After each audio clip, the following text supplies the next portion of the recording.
Hello everyone and welcome to round 2 of the 5th season for the PRL iRacing Sunday Series. I am of course Justin, and today we'll be covering a 60-minute race around Interlagos. So as with the last race, the car is the Mustang, and we're at one of my favorite tracks in iRacing. I came to this race looking for a strong finish after a difficult season opener at Silverstone, and started things off with a strong result in qualifying, posting a time good enough for 3rd on the grid. Sadly for me, about 2 minutes after qualifying ended and about 2 minutes before the race started, my office chair snapped, and I was forced to run and get a wooden chair from the dining room to race with. This lowered my seating position relative to the wheel, and as I'm sure you can imagine, was a very uncomfortable way to sit during the first 60-minute race of the season. I do believe I mentioned in the previous video that this season is going to be a mix of 30 and 60-minute races with one 90-minute race. I forget which track is the 90-minute race, but there is going to be a 90-minute race. Also, I still don't have, I'm not going to have any results, unfortunately, at the end of the video. I'll go ahead and post a link. But I can't post because there would be spoilers in the results. So yeah, I'll just go ahead and work something up for the next one. But this one, it's only the 2nd race, so you guys can just go back and look at the results from the first one, and you got to figure out where everybody is. But obviously, starting this race from a great position, just behind pole position, which is Spencer Meadows. David Wormald in 2nd place there in the Sky Blue Mustang. He was faster in practice after working on a qualifying setup. But then I think he ended up not using it in qualifying, even though you can actually change your setup in between qualifying and the race when it comes to iRacing. So you can have a qualifying setup and then switch to your race setup, and I do believe David had a qualifying specific setup for the Mustang for this track that he had worked on during FP3, and so I think he was running with that, so he must have just made a mistake or something. I'm not entirely sure, I don't remember. It's been a couple weeks since this happened, so I'm not 100% sure, but he is starting from behind Spencer. It's definitely going to be between the two of them for sure. I'm not that far off of David's time, which I think actually shows you that he did in fact make a mistake in qualifying, because he was much faster than me during the practice sessions. In fact, let's bring up practice. This is for FP3. David with a 150.3, Spencer with a 150.6, and me with a 150.7. So in practice, I was much closer to Spencer than I was to David, but in qualifying, it was the exact opposite. I was much closer to David than I was to Spencer. But unfortunately, with the change of chair just before the race, that certainly didn't help me, and I was a little bit nervous going into this because, well, I was in 3rd place, and I was in a chair I'd never raced in before, sitting lower than I'd ever sat before, with my feet in a weird position. So it was definitely a bit hectic for me. I was a bit nerve-wracking. I was maybe a bit shaky for the first couple of laps or so, and it took a little while getting used to the chair. So just any mistakes you might see are probably due to that. Again, I was looking very strong in practice and very consistent as well, not really making mistakes or anything. So so yeah, I think it's safe to say that any mistakes or anything like that that occur during the race are because of that wooden chair, unfortunately. But let's go ahead and start the race. So here we are on the grid. We got 9 cars on the grid for this race. Sky is missing, unfortunately. Sky was unable to attend for this race, so we won't be seeing her on the grid. And I've gotten some wheel spin, but it's a pretty good launch in spite of that wheel spin. And David's got the inside line for, it looks like Spencer has not gotten a great start. David's got the inside line for turn 1. And Spencer's going to try and hang it around the outside, I imagine, there. But wow, David just moves on through. And before the second half of the Senna S, even before Curva do Sol, he has already taken the lead. And that just behind me, that is my teammate Ashley, who started in 4th place. Yeah, 4th place. So it's looking like it's going to be a pretty good battle between the two of us with our American and British flags there. And we can see John Vitrano already dropping off a little bit. I'm having a little bit of a look-see on the inside of Spencer, who seems to have dropped off a little bit from David, and I imagine that's because of the tougher run through the Curva do Sol until David got a better run through there than Spencer did, I believe. So Spencer was losing out all the way down that that long straight towards turn 4. But you can see Spencer now pulling out a little bit. John closing in a little bit now as we come towards turn 8 here, where you want to take lots and lots of curve. That might look like a corner cut, but it's not. I can tell you, and there we get a great shot overhead of the car, and we see that Precision Racing League logo. Really fantastic camera angles here at Interlagos with this camera pack. Again, for those who may have missed it, or maybe missed the first video, if you're interested in downloading this camera pack for iRacing for yourself, there is a link in the first video of this season at Silverstone, so just go check that out. As we can see the backfire. Again, that might look like an off-track incident, but it's not. Interlagos is a very, very strange track in iRacing. There's certain corners that you could go right off the track and the game will not give you a 1x, and other corners where if you even go ever so slightly off the curbing, it will immediately penalize you. So some serious inconsistencies there. As we see the top 3 a little bit more spread out, of course, going down the straight at high speed. I'll try and remember to check and see what speed we're running at as we come down the straight there. But all things considered, running pretty well here. In P3 still ahead of my teammate. Keeping up with Spencer ever so slightly, and Spencer is actually catching up to David, it would appear. He's a little bit closer than it was last lap, it seems to me, as we get a little bit of blinking there from Spencer in the second place car. And it looks like the gap between myself and Ashley has grown pretty significantly since the start-finish straight, so I'm wondering if... oh, and it looks like Ashley actually went a little bit wide there through turn 5, or turn 4, at the exit of turn 4. As we're getting these nice shots of the track, but I was going to say not the cars. There we go, though. It changed for us, and now we're getting these wonderful, dynamic, moving TV shots. And again, you can see David there taking lots of curve there. Spencer taking the least, and then I took somewhere in between the two of them.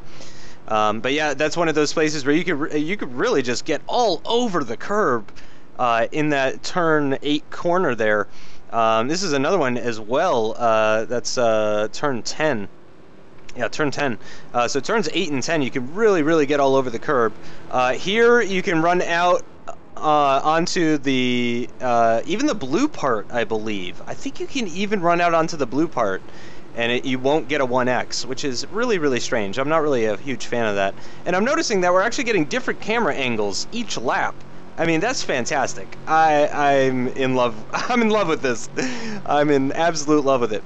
And we can see that gap kind of stabilizing now to Ashley. He dropped back at the beginning of the lap, but it hasn't really grown since then. Oh, and I did forget the speed. I forgot to check the top speed that we're hitting.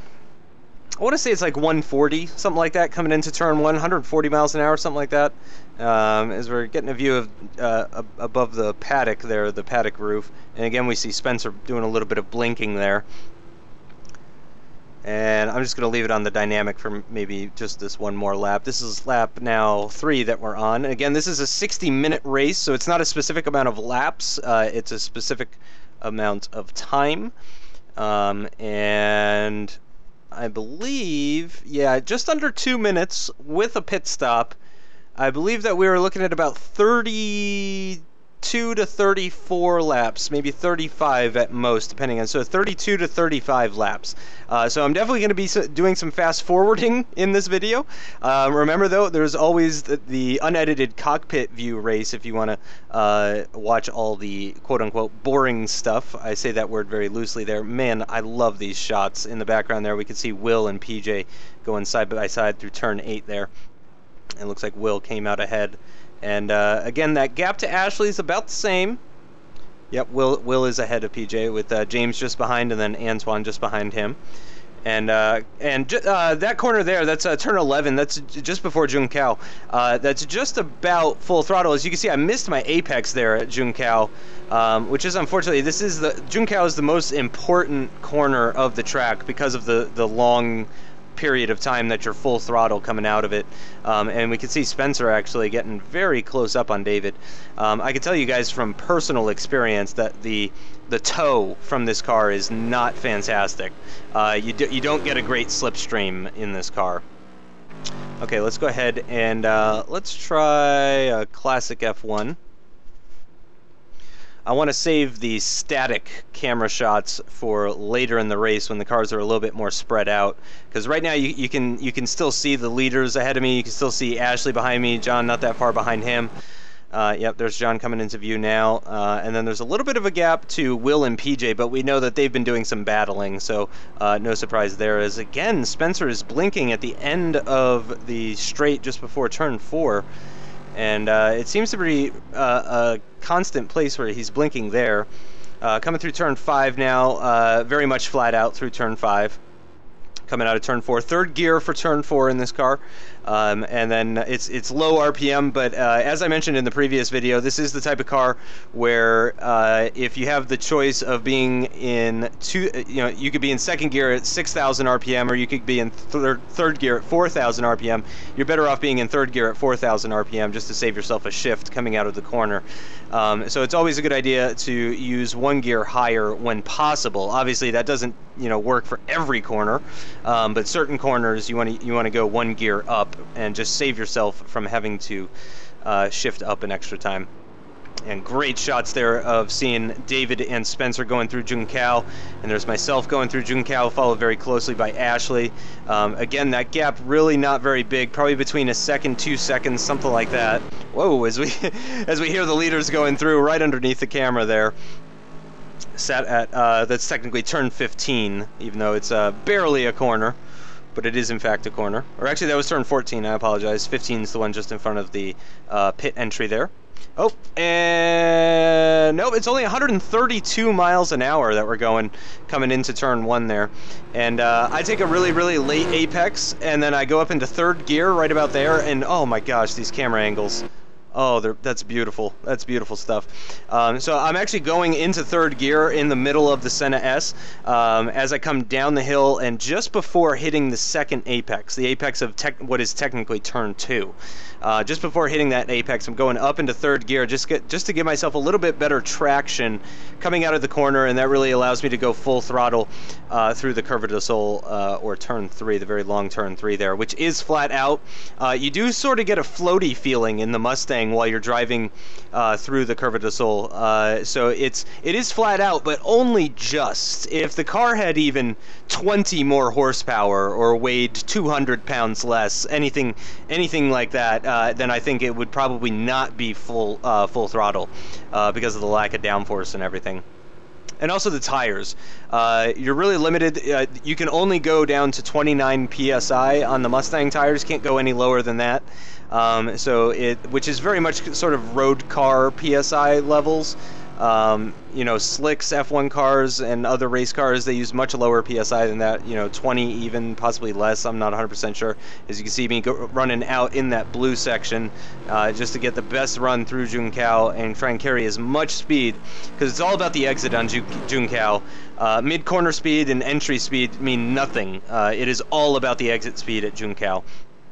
Because again, you're full throttle for maybe 20 seconds straight in a car that's this underpowered. And it's not that it's underpowered, it's just, compared to an F1 car or a GT3 car, it is indeed. And get this wonderful camera angle coming into turn 1. Again, you can see I really stay out wide, and then I cut in the corner, take that late apex, shift up into third, and then just try and floor it right out of and then Ashley right behind me. It seems he's actually closing in that gap a little bit, it seems to me. Again, though, the effect of the toe at this with this car is really not big, and you can see John there actually keeping up very well, and Will not that far behind. Oh, something's happened to PJ though. PJ has dropped back significantly off of Will, so PJ has not done very much practice for these races, so I don't blame him for making any sort of mistakes, especially in a 60-minute race such as this one. And especially doing side-by-side battling with Will as well. It's one thing to come into a race without practice. It's another thing to come into a race without practice and be expected to go side-by-side with someone, as we're getting these beautiful shots.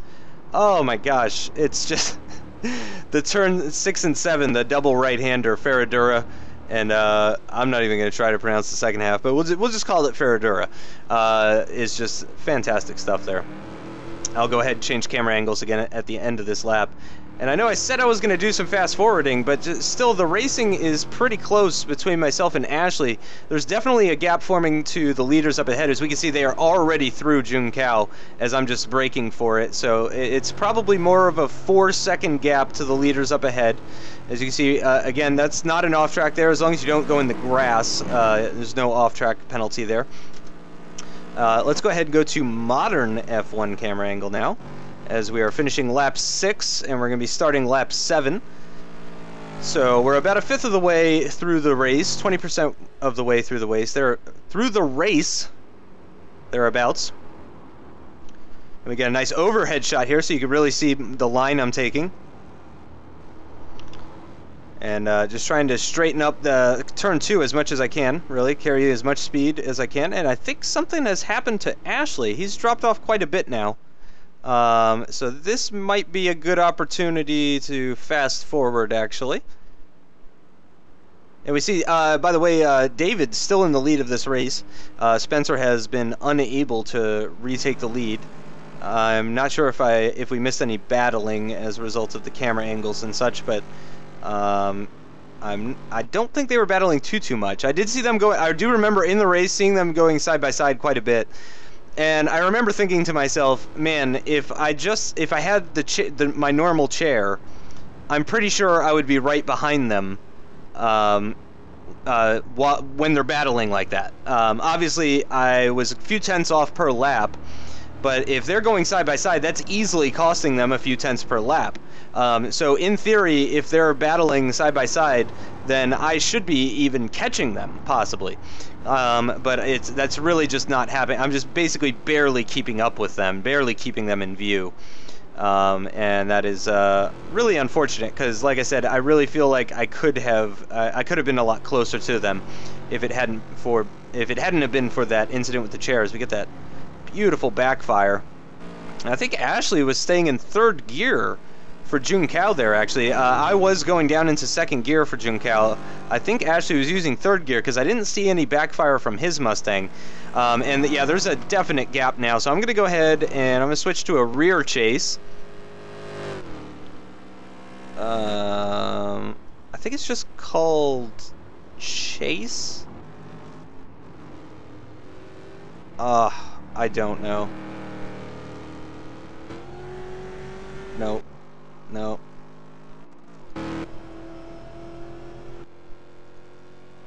Yeah, we'll do this. Alright, so this is lap 8. Yep. So we're just about a quarter of the way through this race, or thereabouts. And you can even still see John. Yeah, John in the background seems to be catching up to Ashley. Which, as you know, considering Ashley is my teammate, I don't want John to get by him. But as an individual racer, I certainly wouldn't mind John maybe harassing him a little bit. That wouldn't be such a terrible thing. If John could start maybe going side by side with him, that would be very helpful for my race specifically, but of course not for Scream and Whisper as a team. So part of me is kind of wishing that John would get up in there and start pressuring Ashley, or at least forcing him to take defensive lines for a few laps. That would be certainly very helpful, but it looks like John's actually dropped off there in the final sector. Yeah, look at that. It's a huge gap. So John's actually had a mistake there at the end of lap 8, and that has dropped him way off from the back of Ashley. I just traveled through time and commentators cursed John, so unfortunately that's not going to help me, as again you can see that very wide entry. I'm not the only person that does that though. Lots of people know that you can go out into the blue part of that corner for iRacing. I don't like it. I wish I was not allowed to do it, but if the game's gonna let me do it, I'm gonna do it. Because I mean, the game is usually very strict about giving off tracks and, you know, +1s and incidents and all that kind of stuff. But for some reason, at that corner, at the entrance of Junção, the game really just does not seem to care. And I'm not the only one that takes advantage, so it's not like I have an advantage over anybody else at that corner. I've seen Ashley take the same line a few times. He does seem to not run out quite as wide normally. I definitely seem to be going a little bit farther out there than he does generally. But I would say there have been plenty of laps where I've seen Ashley out in that blue section at the entrance of Junção, so please don't hate me. Please don't hate me. See, I didn't go there. I didn't go in the blue stuff there. I'm not a corner cutter, guys. I'm not. Please love me. Okay, this is now lap 13. Okay, so 32 laps. So I mean, we're gonna be looking to pit around lap 18, give or take. So I would imagine first round of pit stops is going to be starting around lap 16, and everybody should have pit by lap 22 or so, depending on how much fuel everybody put in the car. I genuinely do not remember how much fuel I put into the car for my first stint. So I'm not sure, but I can tell you that it's probably 6 gallons. You could put 7.7 gallons. That's the maximum fuel limit for the league. That's the restriction. You can only put 7.7 gallons in the car, which I think would be enough for, like 22 to 24 laps at this track, something like that. And I think it's about a 12-gallon race, thereabouts, depending on how you drive. Driving style does determine your fuel usage in this game, unlike certain games. Cough, cough. So depending on how you drive, you could be using anywhere between 10 to 14 gallons of fuel for this race. So I believe I put in about 6 gallons, hoping that would get me to about lap 18 or so, and then I would pit for another 6 gallons, which gives me a slightly longer pit stop versus somebody who's, say, started the race with 7 gallons and then put in 5. They've got a little bit less time to spend in the pits, and they're going to have a little bit fresher tires at the end of the race in the second stint. But I'm going to be faster in the first stint. So I'm not sure exactly what Ashley is doing. He's still behind me, though, so he hasn't pit yet. And if memory serves me right, he does pit before me in this race. So I'm pretty much going to go ahead and keep this fast-forwarded, because I remember distinctly that he pits from behind me.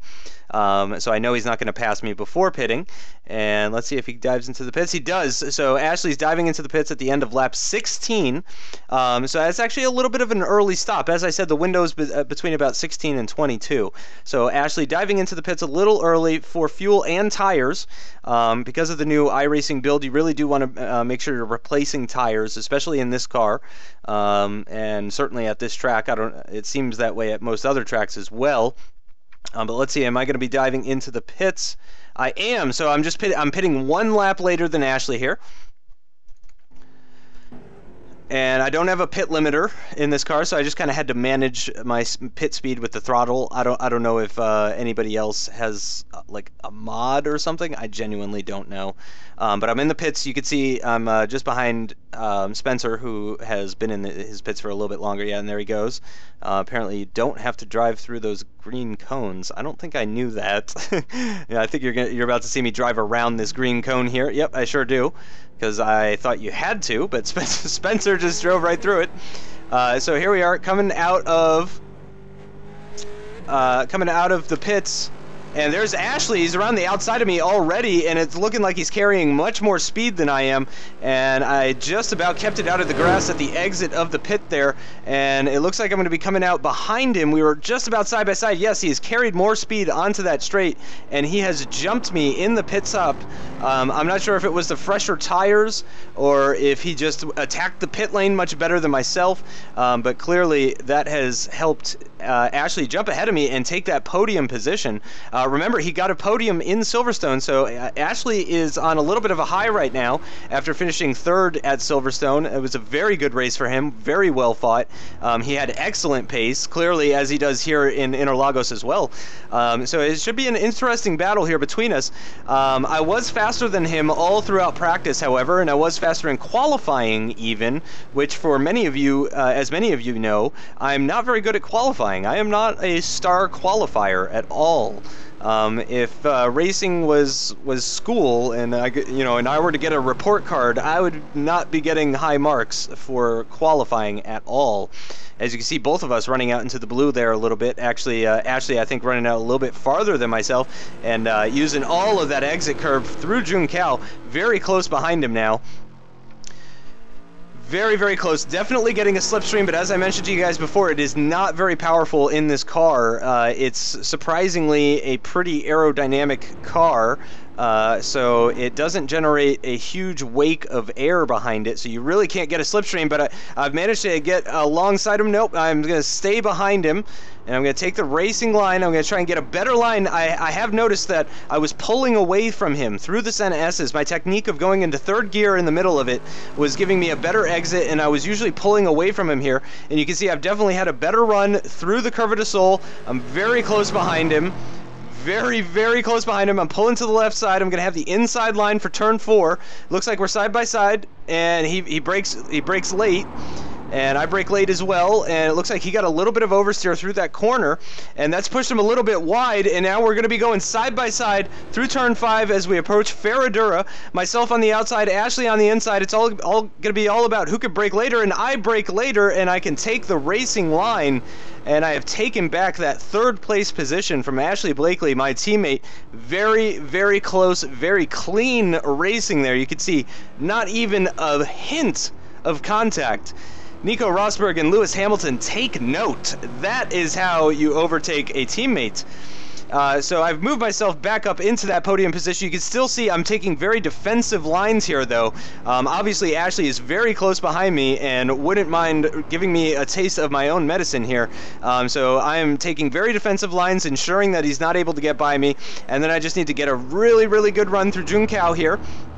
I don't need to get a really good run, I just need to get a better run than Ashley. Because again, you really don't get much of a tow, so regardless of how close he is, that's really not going to help him all that much. It's all about the exit speed from Junkao, and it looks like I'm just about ahead of him. I'm really not pulling away. He's very, very close behind, as that is Will up ahead, who has not pit yet, I believe. So currently we are in net third and fourth, but we're not technically third and fourth yet, as Will is doing a very, very long first stint. So he has yet to pit, and if I remember correctly, he does not fit new tires. As we see Ashley running very wide at the exit of turn 2 just before Curva de Sol, and that's going to definitely hinder him, and it looks like he is losing time to me as we come down towards turn 4, down the long straight, staying in 4th gear. For those of you that are curious, I do not go into 5th gear before that corner. It's a 5-speed car. I don't think this car is 6 gears. Certainly, I haven't run across a track that would even allow me to top out 5th gear. It's, again, not a super powerful car. It's got enough power to generate some oversteer and spin the tires up, certainly. You could slide this bad boy, but it definitely does not have huge amounts of top speed. And you really feel the car slow down once you hit that 5th gear. The acceleration is severely hindered. Okay, so now that Ashley's dropped off a little bit, now I want to use, yes, now we're going to use some static camera angles, which I am a huge fan of. And you can see I'm actually closing in on Will up ahead. I've got the fresh tires. I do have more fuel than him, but I do have the fresh tires. And coming down that very long turn 11, it's not always flat out. Oh, wonderful shot at Junkao there as we get to see the cars come through Junkao and start climbing up the hill. Very nice shots there. Really enjoyed that.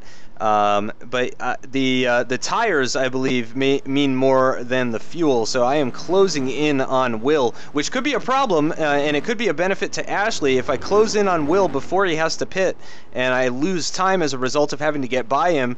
And if Ashley is able to navigate that traffic better than myself, that's certainly going to put him a little bit closer to me. Could possibly put me under threat. As we see, that was Antoine coming out of the pits there, who is now a lap down, unfortunately. So he hasn't jumped us. He's unfortunately a lap down. So Antoine having some struggles here in Interlagos, not getting along with the car and track combination very well. And you can see that gap to Ashley at the moment still pretty big. So I seem to pretty much have... I seem to have the pace on him. As you see, I think that was my only incident of the race just there that you just saw. I'm actually going to go ahead and take that back. I want to show that to you very closely. Right here, where you see my car run out into the green part, I believe that was, yeah, just ever so slightly, I believe that was my only incident of the race. I believe this was a 1X race for myself. and I do believe that that was the 1X. I'm not 100% sure. I would have to look it up, but I believe that was my 1X there. So we're sticking with the static TV, and again catching up to Will pretty quickly now. So you can tell as you can imagine, I'm a little bit alarmed at the moment. Will has no reason to let me by whatsoever. So he has every right to battle me. He's not a lap down. He is a pit stop down technically, but he is not a lap down. So there's no blue flag situations or anything like that. The orange car up ahead, though, that's Antoine. That is a blue flag situation. So as Will approaches him, he's going to get shown the blue flag, and as I approach him, he'll get shown the blue flag, and as Ashley approaches, he'll get shown the blue flag. So he's going to have to let all three of us by here, and you can see I am closing in on Will significantly here, using all of the track at the exit of Junção there. Yeah, I mean, really using all of the track. I was all over that curb, and it does look like Will is diving into the pits. Yep, and he is indeed diving into the pits. We see Will in the red car going into the pits now. So that is going to give me free air. I don't believe I lost any time as a result of him. No time whatsoever. You know, as I mentioned before, there's really not much of a slipstream to pick up from this car, and that also means that there's not really any dirty air or anything like that. There's no downforce on this car anyway. So even if there was dirty air, it wouldn't actually do anything. You can see running a little bit wide there out of Curva de Sol, but you could do that. That's another one of those places where you can actually run out wide. As long as you don't touch the grass at the end of the curbing at the exit of Curva de Sol, then you won't get a incident. And there we see Antoine having a little bit of a moment through turn 4 there, and he is going to pull to the right. What is our right, his left. He's going to pull to his left and let me by, and that has hampered my racing line through Ferradura here. I had to take a little bit of almost like a defensive line, but he's also going to hold up Ashley. So I knew, even though I lost maybe a tenth or two through that corner, Ashley is also going to lose a tenth or two, possibly even more, as a result of being behind him. And we can see he is losing time all the way through that very long turn 9, which I am not going to attempt to pronounce there. I do believe he lost some time all the way through turn 9 there. So I believe Ashley did lose time to me as a result of the back marker.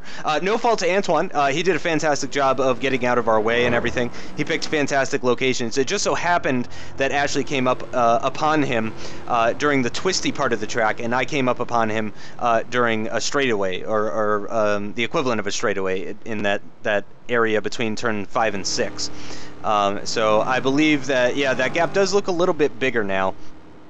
So it's looking like I should be a little bit safe from Ashley now. I'm going to go ahead and change to static TV 2, because having one static TV angle is not enough. Not enough. Oh my God. Oh my God. Oh my God. Oh my Lord. That's beautiful. That is truly beautiful, as we get a fantastic shot there of David and Spencer in close quarters combat as they're braking for turn 4 there. That was a great shot, very well timed. That was fantastic stuff there. As we see myself going through turn 4, followed by Ashley. And oh wow, another beautiful camera angle here. You can see Ashley using a little bit more of the track, but also with a little bit of a wobble, which is certainly not gaining him any time, that wobble. So, and again, just wow. Wow, kudos to whoever made these. I mean, just wow. Fantastic job. Good on you, sir. Good on you. I mean, even in this tight and twisty sector, I mean, this is like the most boring part of the track. Wow, you can really see the difference in racing lines there between myself and Ashley. Getting some fantastic... See, and this is exactly why I wanted to save the static camera angle shots for later in the race, when we're a little bit more spread apart. Because you really get the sense of the difference of lines, and oh, it's just beautiful stuff. Beautiful stuff. Really, really beautiful stuff. Sorry, I'm floored. I didn't preview any of these camera angles before starting this video for you guys, so unfortunately you're just gonna have to deal with my amazement. As you can see, okay. I thought I was so far to the left that the camera wasn't even picking up my car. But no, I came into view there. You can also cut across the pit entry. That is allowed in iRacing. So you will see me cutting across the pit entry. If you guys watch the onboard shot, you will... Oh, God, just... Again. I could watch that one camera angle just all day. I could have that like as my background on my computer and just would love it. And here we see again David still ahead of Spencer, but only just. It is a fierce battle going on up ahead. Let's go ahead and let's watch that. Let's watch some of this battle, because again I am pulling out a little bit on Ashley at this point, and you'll probably still get to see some shots of my car in the background. And there I go. Yeah, just about. And here they come. Fantastic camera angles here. Wonderful stuff. Wonderful stuff. Yep, you can see Spencer taking the later apex through turn 9 there. Taking the differing line from David up ahead.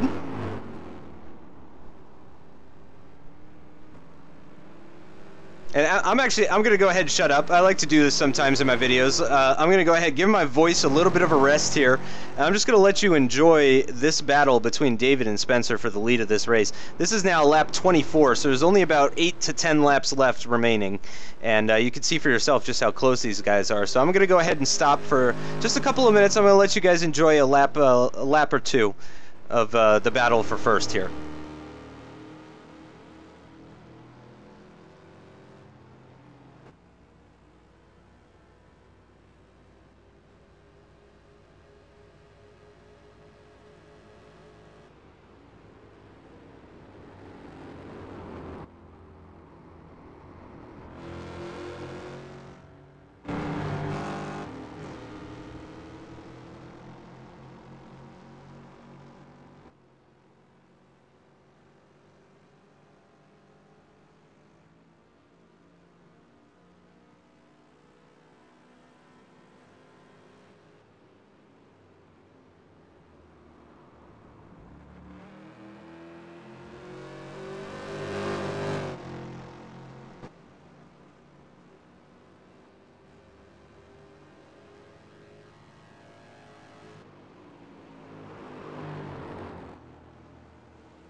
And as you can see, Spencer just cannot find a way by David. David is just driving a flawless race, and Spencer's having a really tough time. You know what? I'm curious. This is a spectator camera angle, so I guess this kind of simulates what it would be like to actually be at the track. So I'm going to go ahead and leave this on for a lap, just for my own curiosity, just because I want to see it. So this is, I guess, what it would be like to be at Interlagos.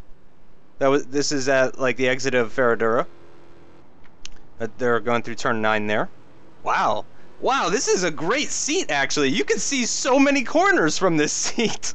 This would be amazing. Whoever got those seats is lucky, because those are fantastic. So this is from like this is from the straight in between Curva de Sol and 4.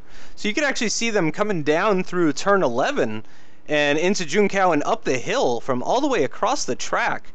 It's really awesome how the elevation changes at Interlagos really allow you to see so much more than you normally would at a different type of track. I mean, imagine being a spectator at the Singapore Grand Prix. As Spencer is alongside David. He's on his right-hand side. David's going defensive into turn 1 now. Spencer is definitely behind. No, they're not quite side by side, so David might move back over and take the racing line. Nope, he is going to have to stay defensive. There's no way Spencer's going to be able to hang it around the outside, though. He's going to have to cut back in, try and get a better line through turn 2, and try and get a good run through turn 3, the Curva de Sol, on David, and see if maybe he can get a pass done at the end of this straight into turn 4. That's how complex this track is. You really got to set somebody up at turn 1 just to pass them at turn 4. And it does look like David has actually gotten a really good run through turn 3, and he's going to keep Spencer behind.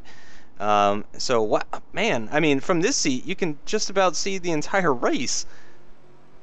I mean, that's pretty fantastic. Okay, so, yeah, it's just a few different shots. There's not a ton of locations on this one. I'm going to go ahead and try Random TV. We haven't done that one yet. Random TV.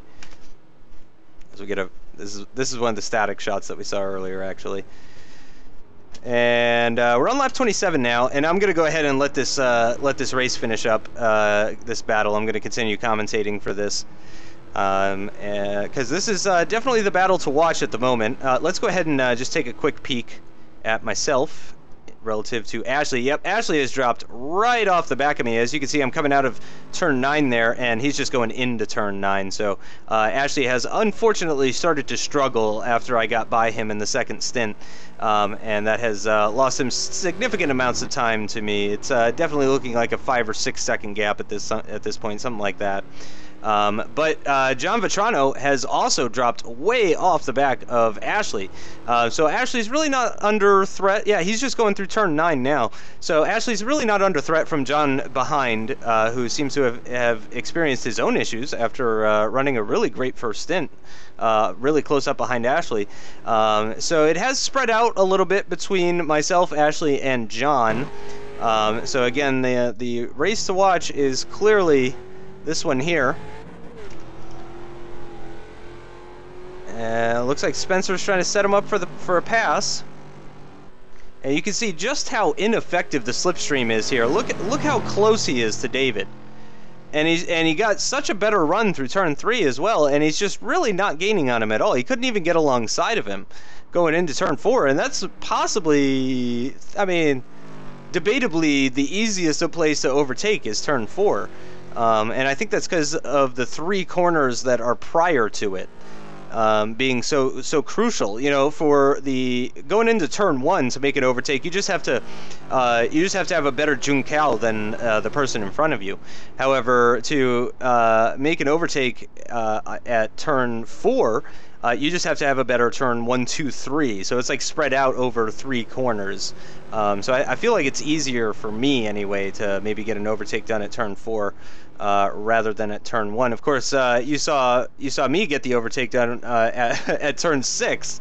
So that was not really a normal passing location. But Ashley did make that mistake through turn 4, which kind of put me alongside him, and it was a little bit of an opportunistic move. I had to just kind of grab the bull by the horns and take advantage of the opportunity presented to me. But I did exactly that, and I made it work, and it wasn't my planned passing location, but you know, just made it work. As we see, Spencer is right behind David. I mean, just behind. You could not get any closer, really, at those speeds than he was just then. Coming into turn 1, once again, Spencer with the outside line. There's no way you can hang it around the outside of turn 1. And nope, he sure can't. He sure cannot. And he just has to slot back in. And unfortunately, that time, I think he tried to hang it around the outside of turn 1. And that actually lost him time to David. So yeah, I don't think he's going to have any opportunity at the end of this straight here. So let's go ahead and go to a... No, that's not the one I want. Sure, yeah, this one. And let's just fast forward now.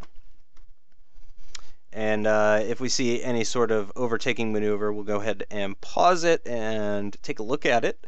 But at the moment, it really just seems that Spencer is unable to get by, and a lot of that is the car. It doesn't have tons of power, and you really don't get much of a slipstream. You can see, I mean, he kind of gets a little bit closer in the slipstream, but not really. Once again, here, just look at the slipstream he's getting, and again, just not even close to being side by side by the end of the straight. So really, his only opportunity is if David makes a mistake. So if David doesn't make a mistake, Spencer is not going to get by, and that's just the way it is. And that's got nothing to do with Spencer. It's got nothing to do with David. It's got everything to do with the car, and I guess possibly the track as well. You could partially blame the track as well. So it's kind of, you know, we've seen him make a couple attempts, but after both of them fail, that kind of, I don't want to say makes it boring, but it makes it a little bit, you know, makes it a little bit stagnant, I guess is the best word I can think of to try and describe it, as they are lapping James Myers there. James, I could tell you, had a pretty serious medical event occur during this race. He got a little bit dehydrated after a pretty long weekend, I think he said, and some really, really hot temperatures out in his neck of the United States. So he was suffering from some dehydration, actually, during this race. Again, this was the first hour-long race of the season. And I guess maybe he underestimated the physical toll that can take on a person's body, especially when you factor in all of the practice that we were doing beforehand. Gosh. Is the race over? Yep, the race is over. Okay, yep, the race finished. So that was the distance between them at the end. So they would have been shown the white flag as they started lap 32. So it did end up being a 32-lap race. And we can see here now just how close it was in the end after an hour of racing. This was the distance between them. You can see it's about 2 grid, or I guess 1, 2, 3, 4 grid slots. That was the distance between them after 32 laps of racing. That's the distance, and that's about maybe a second. So really not that far behind. So some incredible racing. Excuse me, incredible racing between David and Spencer. Big congratulations to David, who picks up the win, and Spencer as well, who gets best of the rest just behind. And of course myself, I did end up driving a clean rest of my race and came home in 3rd position, picking up another podium for Scream and Whisper. So this is now the 2nd race in a row that Scream and Whisper have picked up a podium, a 3rd place finish, only this time it was me instead of Ashley. So I'm very happy that I was able to pick up the podium here again. It was a difficult race in Silverstone, and you know, fighting from the back and not being able to overtake James and everything. So really glad to pick up some really solid points here at Interlagos, and I'm really glad that my teammate Ashley was able to come home in 4th place position. You can see here he's actually just now finishing the race, as I'm already going through on my victory lap. So he did continue to drop back actually. You can see I'm actually out of sight already. You can't even see me anymore. So he did continue to drop back. He lost a little bit of pace towards the end of the race, but fantastic racing from him. Very clean side-by-side stuff. It was great racing him. I have to say, fantastic choice of a teammate. Because if you have to be racing close with somebody, who better than your teammate? Because they're gonna respect you and give you room and stuff like that. Not that anybody else wouldn't in PRL, but you know, you're just gonna get that little bit extra because you're their teammate and they want you to finish well as well. Obviously, he would have preferred the positions be switched and he be in 3rd and I be in 4th. But either way, we knew that we were looking good for a lockout in 3rd and 4th, basically, as long as we didn't have any incidents or stupid mistakes or anything like that, and I think we achieved that here today. So it was a very successful race for Scream and Whisper as we pick up 3rd and 4th in the end. Let me go ahead and bring up the race results. You can see here that I was about 12 seconds back from David and Spencer in the end after 32 laps of racing, which means I was about 3 or 4 tenths a lap slower per lap.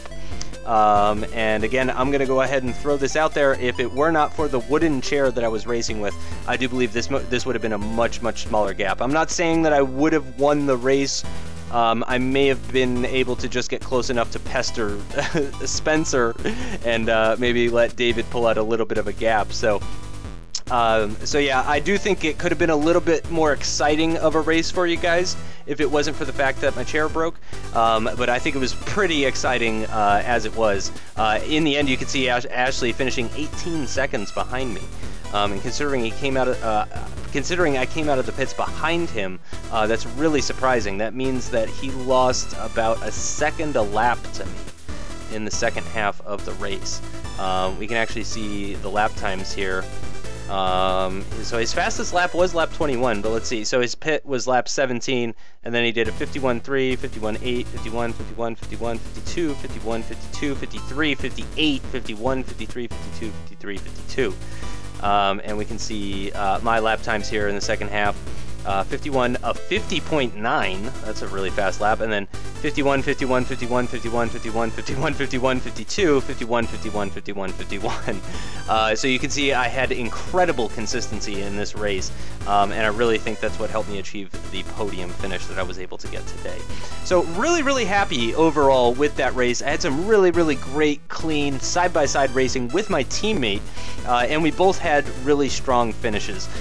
So I really could not be much more happier with the result today. Maybe if the chair hadn't broken, Ashley and I could have pestered Spencer and David up at the front a little bit more. He would have been able to, just draft off me, and I could pull him along with me towards the front.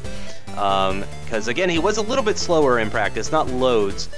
In practice, I was able to put in a 150.7, and he did a 151.4. So I was looking quicker in the practice sessions. I did out-qualify him, so I was expecting to beat him in the race. And I was expecting to be a little bit faster, but I can't help but play what if.